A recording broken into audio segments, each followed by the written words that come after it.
Boundary wall নেই, বিদ্যালয়ের কোনো আলাদা গেট নেই। এইটা আমাদের একটা বিরাট পরিকাঠামোগত সমস্যা। বাইরের কিছু ছেলে হয়তো ঢুকে যাচ্ছে, আমরা ট্রেস করতে পারছি না। যখন ট্রেস করছি তারা দেখা যাচ্ছে অন্য দিক দিয়ে মাঠ দিয়ে চলে যাচ্ছে। আমাদের একটা ইমিডিয়েট বাউন্ডারি ওয়াল দরকার, গেট দরকার বিদ্যালয়ের আলাদা করে। হ্যাঁ, ঊর্ধ্বতন কর্তৃপক্ষকে আমাদের জানানো আছে বিষয়টা।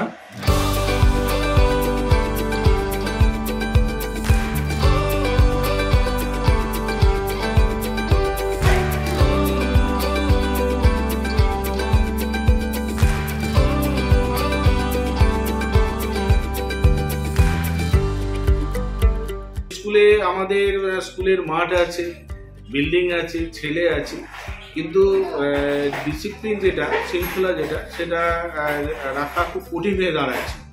আমাদের মাস্টারমশাইরা বা প্রধান শিক্ষক মশাই যথেষ্ট চেষ্টা করছেন কীভাবে শৃঙ্খলা রাখা যায়, কিন্তু এই যেহেতু বাউন্ডারি নেই, আর সংলগ্ন আরও দুটো প্রতিষ্ঠান রয়েছে, একটা কলেজ রয়েছে আর এইদিকে আমাদের টেকনিক্যাল একটা রয়েছে, ইনস্টিটিউট রয়েছে।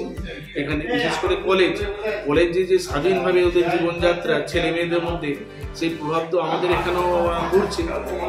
স্বাভাবিক আমাদের বাউন্ডারিটা খুব দরকার আছে। বাউন্ডারি যদি না থাকে তাহলে কিন্তু আমাদের এই শৃঙ্খলাটা রক্ষা করা কঠিন হয়ে দাঁড়াচ্ছে। কে কখন বাইরে চলে যাচ্ছে মানে আমরা হদিশ পাচ্ছি না।